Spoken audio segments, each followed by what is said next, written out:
إن الحمد لله نحمده ونستعينه ونستغفره ونعوذ بالله من شرور أنفسنا ومن سيئات أعمالنا من يهد الله فلا مضل له ومن يضلل فلا هادي له أشهد أن لا إله إلا الله وحده لا شريك له وأشهد أن محمدا عبده ورسوله قال الله تعالى في القرآن الكريم يا أيها الذين آمنوا اتقوا الله حق تقاته ولا تموتن إلا وأنتم مسلمون يا أيها الناس اتقوا ربكم الذي خلقكم من نفس واحدة وخلق منها زوجها وبث منهما رجالا كثيرا ونساء واتقوا الله الذي تساءلون به والأرحام إن الله كان عليكم رقيبا يا أيها الذين آمنوا اتقوا الله وقولوا قولا سديدا يصلح لكم أعمالكم ويغفر لكم ذنوبكم ومن يطع الله ورسوله فقد فاز فوزا عظيما فإن أصدق الحديث كتاب الله وخير الهدي هدي محمد صلى الله عليه وسلم وشر الأمور محدثاتها وكل محدثة في الدين بدعة وكل بدعة ضلالة وكل ضلالة في النار أما بعد. Hadirin sidang Jumat yang senantiasa dimuliakan oleh Allah Subhanahu wa taala. Disebutkan di dalam sebuah hadis Nabi SAW pernah bersabda, kata beliau, la ya'tiyanna 'alan nasi zamanun la yubali al-mar'u bima akhadha min al-mal am min halalin am min haram. Kata Nabi SAW, akan datang nanti suatu zaman di mana orang-orang hidup pada zaman tersebut mereka tidak memperdulikan di mana mereka mendapatkan harta tersebut. Apakah mereka memperoleh harta tersebut dari cara yang halal ataukah mereka dapatkan harta tersebut dari cara yang haram. Hadis ini menjelaskan kepada kita gambaran yang digambarkan oleh Nabi SAW akan datang nanti suatu masa di mana manusia mereka berlomba-lomba mengumpulkan harta mereka, berlomba-lomba mencari kekayaan untuk menjamin masa depan mereka, masa depan anak-anak mereka, masa depan keluarga mereka. Dan di antara mereka tidak mempedulikan apakah yang mereka dapatkan tersebut, harta yang mereka peroleh tersebut dari cara yang haram ataukah cara yang halal. Selama mereka bisa mengumpulkan harta, cara apapun yang mereka lakukan, walaupun melanggar aturan-aturan Allah dan Rasulnya, walaupun melanggar apa-apa yang dilarang oleh Nabi SAW, dan mereka berubah yang asalnya hamba taat kepada Allah menjadi budak dinar dan dirham. Makanya Rasulullah SAW pernah bersabda, ta'isa abdud dinar wa ta'isa abdud dirham wa ta'isa abdul khamisah. Kata Nabi SAW, celaka dan binasa hamba dinar, celaka dan binasa hamba dirham, celaka dan binasa budaknya pakaian. Ini adalah doa dari Nabi SAW, doa seorang manusia yang mustajab doanya jika dia berdoa kepada Allah Subhanahu wa taala. Kata Nabi SAW, orang semacam ini orang yang binasa. Kenapa? Karena di dalam hati mereka, kecintaan mereka, ketautan mereka pada harta melebihi ketautan mereka kepada Allah Subhanahu wa taala. Orang semacam ini orang yang bermasalah akidahnya. Mereka harus mengoreksi akidah mereka. Bagaimana kecintaan mereka kepada Allah, bagaimana keimanan mereka kepada Allah Subhanahu wa taala. Mereka menganggap apa yang mereka dapatkan, apa yang mereka perolehkan berdasarkan jerih payah mereka sendiri. Mereka seolah-olah menganggap ini bukan datang dari Allah, ini bukan rezeki dari Allah Subhanahu wa taala. Persis gambaran orang-orang semacam ini seperti Allah gambarkan kepada Qarun. Kata Allah ketika Qarun berkata, innama utitu ala ilmin indi. Sesungguhnya perbendaharaan harta ini aku dapatkan berdasarkan kepintaranku. Makanya Allah mengatakan dalam Al-Quran, innal ladzina ta'buduna min dunillah la yamlikuna lakum rizqa fabtaghu indallahi rizqa fa'buduhu washkurulah. Kata Allah Subhanahu wa taala, sesungguhnya yang kalian sembah selain Allah tidak memiliki sedikit pun untuk mendatangkan rezeki kepada kalian. Maka carilah, mintalah rezeki tersebut kepada Allah, sembahlah Ia, bersyukurlah kepada Allah Subhanahu wa taala. Sidang Jumat yang dimuliakan oleh Allah Subhanahu wa taala. Di dalam agama Islam, syariat Islam menjelaskan kepada kita dampak yang luar biasa akibat seseorang tidak memperdulikan, tidak memperhatikan harta yang dia peroleh.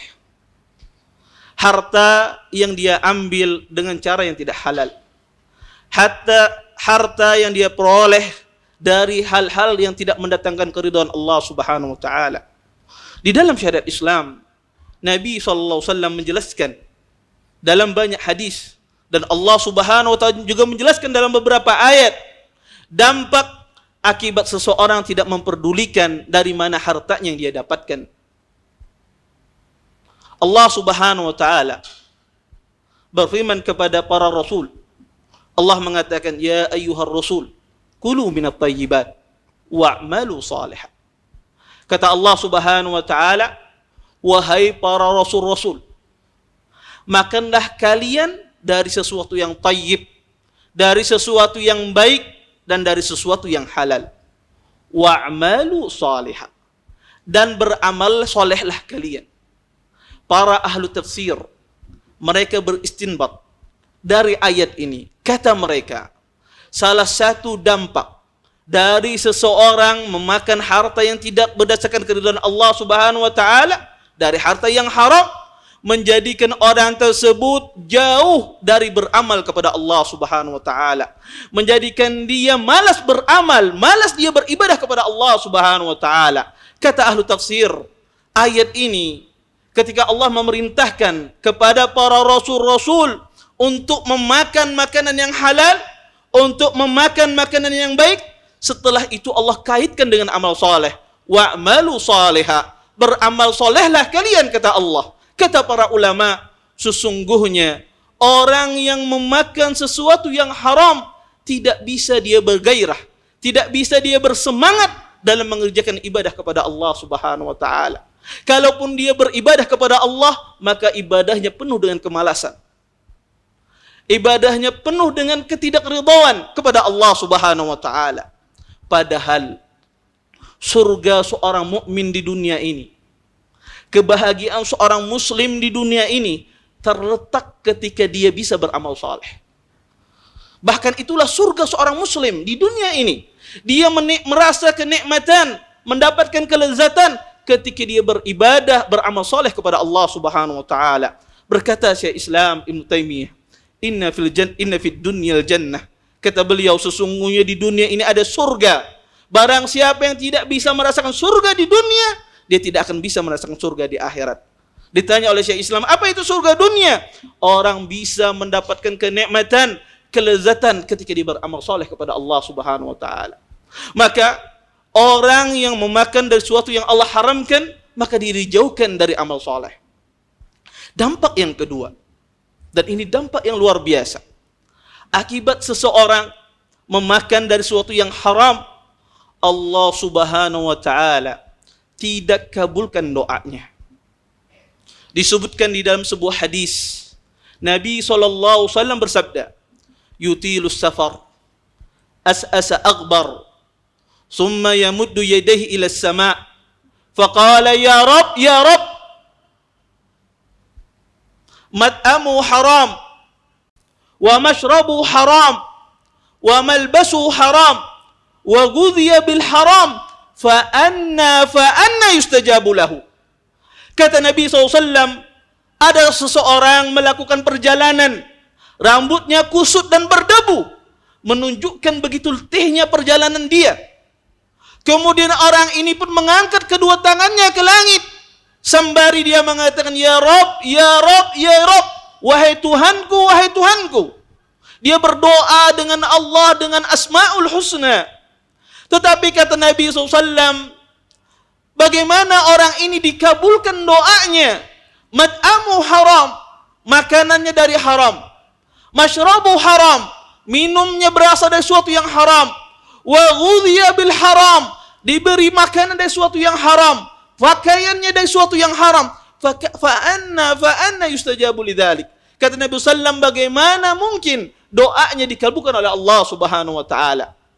Anda perhatikan di dalam hadis ini Nabi SAW mensifati orang ini ketika dia berdoa melakukan sebab-sebab doa itu dikabulkan. Pertama, dia seorang musafir. Kita tahu bahwasanya doa seorang musafir itu doa yang mustajab. Nabi SAW pernah bersabda, salasu da'watun mustajabat. Kata Nabi SAW, 3 doa yang Allah kabulkan. Di antaranya Nabi menyebutkan da'watul musafir, doanya orang musafir.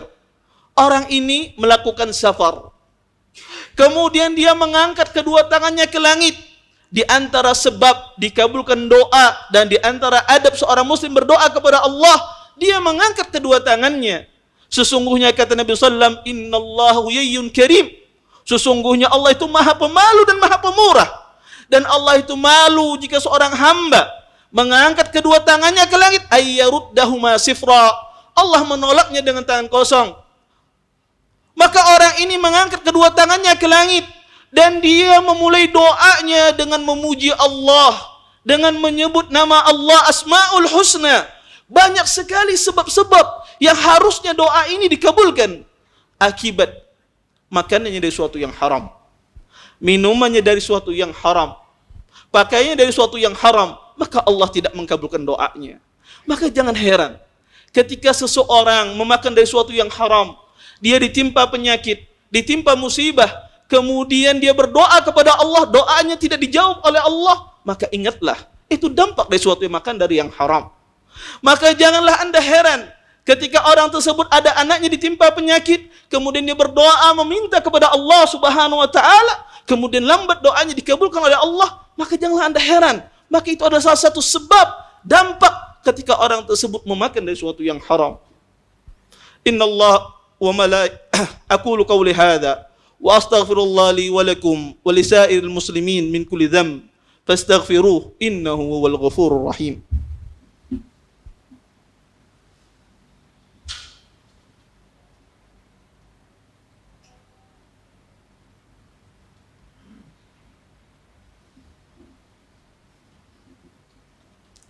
Innal hamdalillah nahmaduhu wa nasta'inuhu wa nastaghfiruh wa na'udzu billahi min shururi anfusina wa min sayyiati a'malina.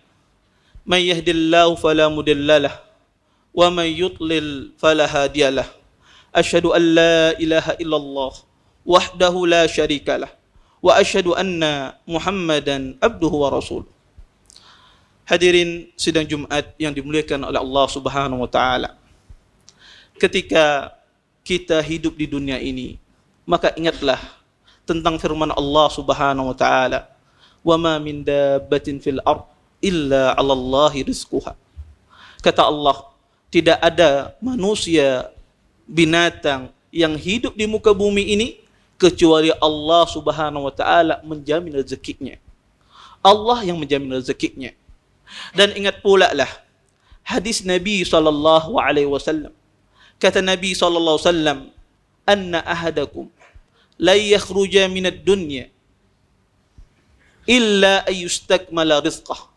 Kata Nabi SAW, tidak ada anak Adam, dia sebelum dia meninggalkan dunia ini, kecuali Allah Subhanahu wa ta'ala sempurnakan rezekinya. Kata Nabi SAW, ya ayuhan nas ittaqullah fa ajmilu fit talab. Wahai manusia, kata Nabi SAW, bertakwalah kalian kepada Allah dan bagus-baguslah kalian dalam mencari rezeki. Fa in istabta'a ahadukum rizqahu, dan jika seandainya rezeki kalian, ada salah seorang di antara kalian lambat rezekinya, fala yatlubu bimaksiatillah, janganlah dia mencari rezeki tersebut dengan cara bermaksiat kepada Allah.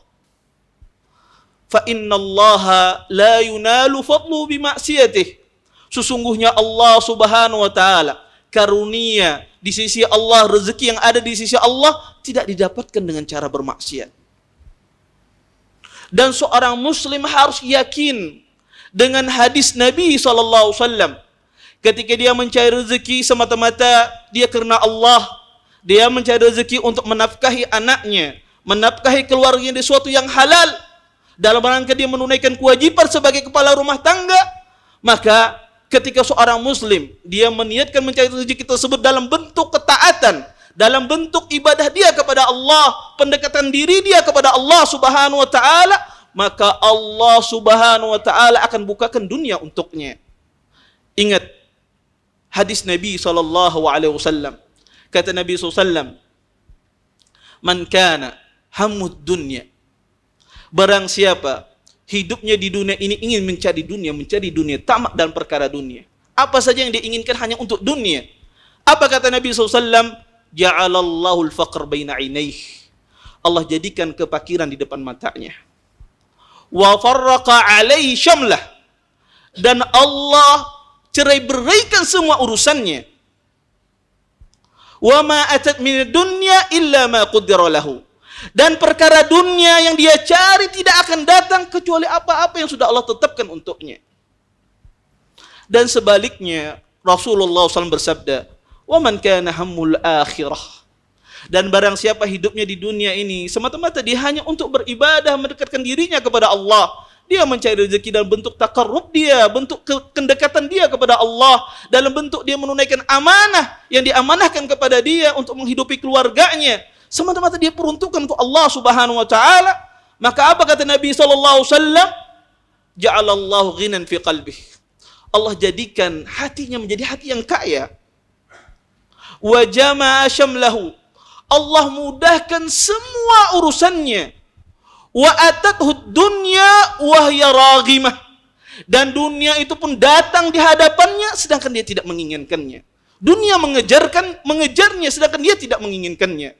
Maka seorang muslim akan dibukakan dunia oleh Allah Subhanahu wa taala ketika dia niatkan semuanya tersebut hanya diperuntukkan untuk Allah Subhanahu wa taala. Dia mencari rezeki dalam bentuk dia mendekatkan dirinya kepada Allah Subhanahu wa taala.